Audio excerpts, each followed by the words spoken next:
State got a commitment, signature, enrollment, whatever you want to call it. We have yet to really coin the transfer portal term. People call it committing, but they're doing more than that. They are enrolling in school.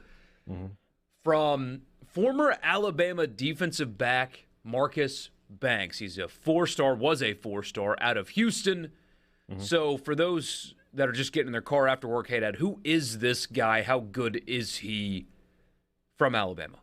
Yeah, I mean, just looking at his recruiting profile, I'm pretty sure without thinking too hard, he would be the highest-rated guy on State's team based on their high school recruiting profile. A guy who, sort of fell into that trap that Alabama has. It's great that you're a four-star, but Alabama recruits five-stars too, and that's what happened. He got beaten out by the now infamous Kool-Aid McKinstry, five-star true freshman. But if you read Alabama's 24/7 site, their moderators were pretty adamant that Saban wanted him to stay. They felt like he could be a big piece for them, but it decided to hit the portal. Looked as of yesterday like it was going to be Miami. A lot of smoke going that way. Also, that he considered the University of Houston since he's originally from Texas. But he was recruited by Jason Washington out of high school to play at Texas. So they had a pre-existing relationship. And then when he spoke to cornerbacks coach Darcel McBath was a guy who had a rough year last year. Basically, all of State's cornerback targets, he couldn't get him in the boat. This year, to going out and get DeCarlos Nicholson and now get Marcus Banks, he's having a big turnaround. So State, cornerback was an issue for State 10 days ago. Now you've got one of the nation's top JUCO players coming in and one of the nation's top transfers coming in. And they're not done, obviously, in the portal.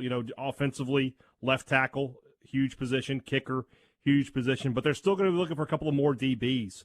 A name to watch right now is from Texas, B.J. Foster, who is one of the top high school players in the country coming out of high school. He's a five-star kid, ranked 24th nationally, regardless of position. He's transferring from Texas.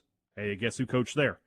Jason Washington, who brought in Jalen Green a season ago. B.J. Foster's a name to watch. Don't know if he's headed to State or not. Just know that there's some smoke there that he could be on the move to Starkville. Boy, that would be huge. Yeah, I mean, we talked about the transfer portal. This is something else to consider is assistant coach. Head coaches don't move around that much. Assistant coaches move all the time. And those are the guys who do the legwork in recruiting. So if you can hire, if you're a smaller program and like Mississippi State or Ole Miss or South Carolina or whatever, and you can hire an assistant coach who's coached at Alabama, who's coached at Georgia, who's coached at Texas, you are going to have an access to a guy who's recruited a lot of 4- and 5-star talent. So when they hit the portal, you have an in with a lot of these guys. Jason Washington has provided a big in for Mississippi State on some big name prospects that. B.J. Foster is a guy they could never – Marcus Banks, these are guys that they weren't going to get out of high school. But this is where the portal is the great, the great equalizer. Is now these guys they've done the Alabama thing. Now they want to play. Now they want to get into the lineup. And Mississippi State provides a chance. And Ole Miss, similarly, with what the quarterbacks are going to look like, provides a chance to do that. That's the point. That's the point right there. First of all, it's a good pickup for State. I love that the portal allows for teams to address immediate needs instead of relying on a high school guy, or even, with all due respect to the junior college player who's one of the best, but I would prefer and feel more comfortable with a guy that's been coached by Nick Saban in that program contributing right away than even a junior college player who's a good one. So I love that about the portal, but it extends beyond that. This is the kind of player, and I would say, and I do say the same thing about Ole Miss. So State fans, this is not a shot. This is the reality of the two programs in this state and other programs like it. Cannot go toe-to-toe with Alabama for a defensive back and win in recruiting. I mean, it would be a rare feat. And they would probably have to be local. It'd have to be a Mississippi kid that you have some good ties to. And even then, it's going to be a battle. Yeah.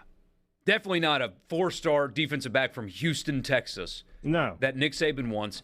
You're not winning that. He's going to Alabama 10 times out of 10. And use Ole Miss, Georgia. Ole Miss is not going toe-to-toe with Georgia and winning a recruiting battle. That is just how it works. But in this situation, Here is a guy that Nick Saban wanted and wanted to keep, has been developing in that program the best in college football. A player that without the portal, you would never get on your campus. Mm-hmm. And yet here he is. For those people that scream about the portal being bad for college football, here is a tangible example for how it's the exact opposite. You have the same situation going on in Oxford.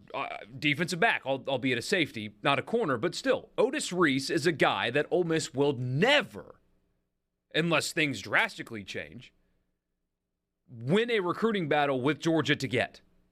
Never. You're not going into Georgia and getting players that Georgia wants. If you're Ole Miss, it's not happening. You're not going to Houston, Texas, and getting a player that Nick Saban wants if you're Mississippi State. It's not happening. You cannot get players like that are coveted by programs like that. But where is Otis Reese playing today? At Ole Miss. Exactly.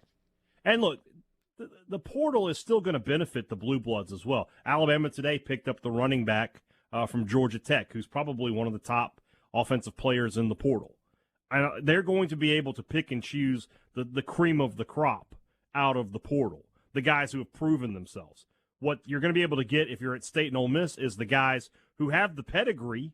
You know, coming out of high school, they were great athletes, but it just hasn't clicked for them. And you have to, it's a little bit more of a gamble because, Banks hasn't proven anything on the field, but you know that he has the athleticism, he has the pedigree to do it. For State, though, this sort of interesting. This will be the third transfer from Bama they've gotten in the past couple of years. Tyrell Shavers didn't work out for him. Scott Lashley was a starter all season long, although he had his struggles. We'll see how Banks turns out for Mississippi State. Yeah, and Lashley did struggle, but if you said, hey, this portal guy's going to come in and start at tackle and largely be serviceable, then, yeah, that's a win. Yeah. Because you sign 25 guys a year, and you only have 85 scholarships. So 15 every year can't be on your team anymore. Yeah. When you look at your signing class, if you get serviceable out of 18 of those 25 guys, that's a win. I mean, you'll have some stars, obviously, but if 18 of them are at the worst serviceable, you're doing pretty good. Because there are some classes where you sign 25 guys and you get maybe 8 or 9 guys who contribute. I've seen those kind of classes. Yeah. So have Ole Miss fans. So pre-Saban, probably so have Alabama fans. And those are the ones that, you sign them and then all of a sudden you look up in 2 years and you're 4-8. Well, what happened? Well, yeah, you signed a bunch of guys who can't compete. We get Message State is going to beat Ole Miss in high school recruiting and portal, looks like, but Ole Miss is going to make a run, it feels like. Yeah, they will. I mean, that's the thing about portal recruiting is it never stops. I mean, Ole Miss's starting center didn't join the team until the end of July last year. And Ole Miss will grab some headlines because they're going to get a quarterback. Yeah. And that just automatically draws the headlines. Although the names of headline-drawing quarterbacks continues to drop. As we were in that last break, another one found a home, Keaton Slovis from USC. He's headed to Pittsburgh now. That's also a guy that I don't think they went after. Which is surprising. Yeah, Miller nor Slovis were guys they didn't go after. The other three they did. Let's not spin it. They did. Yeah. But these two, I don't think so. All the eggs are in the Cam Ward basket. Or they're just going to wait it out until after spring.